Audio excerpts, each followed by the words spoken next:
Hello, Darkman Doll here. Today is Thursday, and on Thursdays I like to do a show called Spirituality Talk. Spirituality Talk is just me sharing with you my life's adventures thus far on this planet Earth and how I deal with those experiences. Some of them can be paranormal, some of them can be supernatural, metaphysical, you name it, and some can seem just pretty much downright mundane, but there's a lot of spiritual happenings that you will see within the mundane. So, yeah, today what I wanted to talk about is not letting go of yourself and absorbing your loved one's energy completely. When a lot of people get into relationships, uh, if they're very empathic and very deep feeling people, who can feel what someone else is feeling and see themselves or feel themselves in someone else's shoes, which is an empath. Um, Empaths have a habit of absorbing the energy of the person that they're with and becoming like that person and then forgetting who they are completely and stop doing things that they really enjoy and love, or they'll do the things they enjoy and love but feel guilty about it because they feel like they have to always be catering just to their mate, and that's it.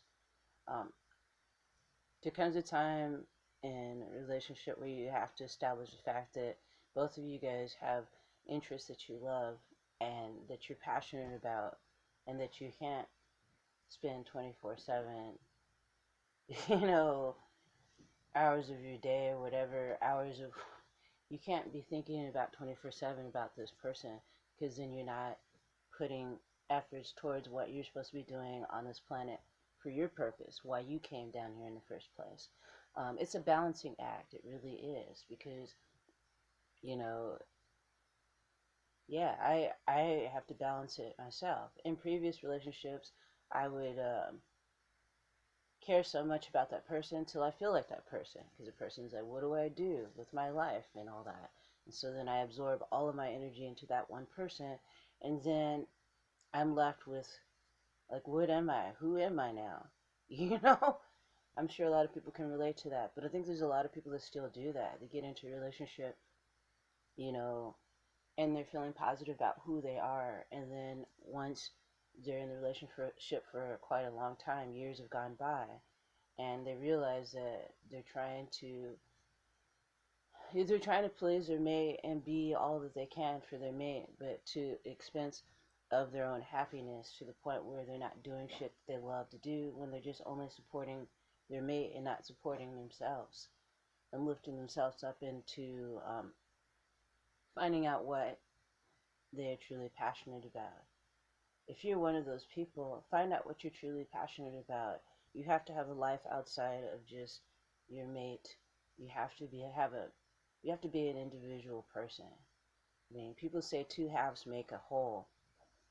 When it comes to relationship, she's my other half. No, that's not true. She should be totally full, a whole person, and not a half of a person.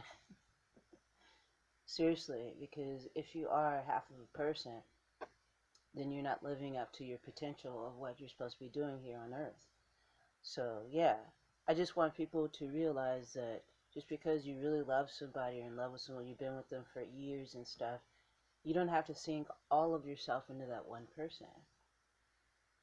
You don't. I remember I would do that in relationships, and then when they would end, um, the person would be totally like they're healed and shit, and I'm feeling drained. So that happens a lot to people who are empathic. We're very feeling people. We're very emotional. We're very caring. We're very polite, courteous usually, and we just really care about people and don't want to see them struggle. But at the same time, there's a lot of empaths that struggle, and nobody can really relate to that because they're taking in too much of their partner's, their spouse's energy. You have to be a separate person in this world with your own identity and not feeling like you have to be exactly like your mate and only, put all of your energy into what they're doing and then neglect what it is that you love yourself.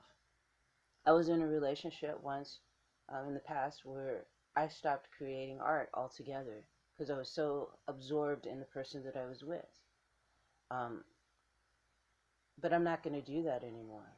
I refused. I refused to do that. When I moved on from that relationship, I realized that a lot of my relationships were like that before that one, where I'd be into what it is that I love to do, that I'm passionate about, and as soon as, I would find a mate that I thought was totally the right person, I would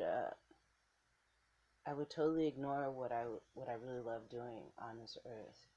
The one thing, one of the many things, but the one thing that gets me up in the morning is thinking about creating art and sharing it with the world. So please stay true to who you are. If you don't stay true to who you are, then if you do break up with somebody, then you're gonna have to figure out who that is all over again. And that can be very tricky. It can be done, but to avoid that, continue to do things that you feel passionate about outside of your relationship with your mate. Like, if you're an artist and you love to create things, do that. Spend more time doing that.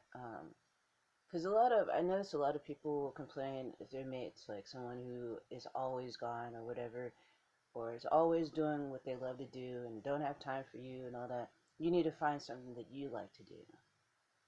So when you find something that you're passionate about and that you like to do, you'll see your mate doing stuff that he or she likes to do, and it won't bother you that much, or you won't feel like you need to be constantly around this person 24/7. That's not healthy at all. It's not. It's obsession is what it is, really. So that's my little bit for today for spirituality talk. I hope you guys enjoyed it. I hope you found it helpful. And I hope that you really think about that. If you're one of those people that are very sensitive and then are actually, in fact, an empath. Some people are calling themselves empaths and they don't know what the fuck they're talking about. An empath is someone who can literally feel what someone is going through. Literally feel. Like they're literally walking in someone else's shoes. Like if your mate, you're so close to your mate, and your mate is like having a heart attack or stroke, you can feel that literally inside your body too. That's how strong it is to be an empath. And that word's been tossed around so much lately, like it's no big deal. A lot of people calling themselves empaths, and you could tell they're not. They just like saying these words to impress people. But thank you so much for joining me today. I hope it helps anybody out there that is feeling that way, like they're neglecting their passion because they feel like they have to devote 24/7 to their mate. You don't.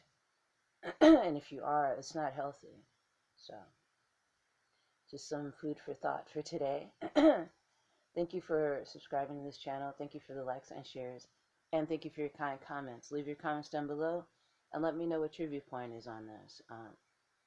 Some may not all agree. Some may agree with this, but I've learned from experience that you have to find something that you truly are passionate about in this world other than your mate. People get obsessed, and obsession is not good. So, on that note, brightest blessings to you all, and I'll see you soon.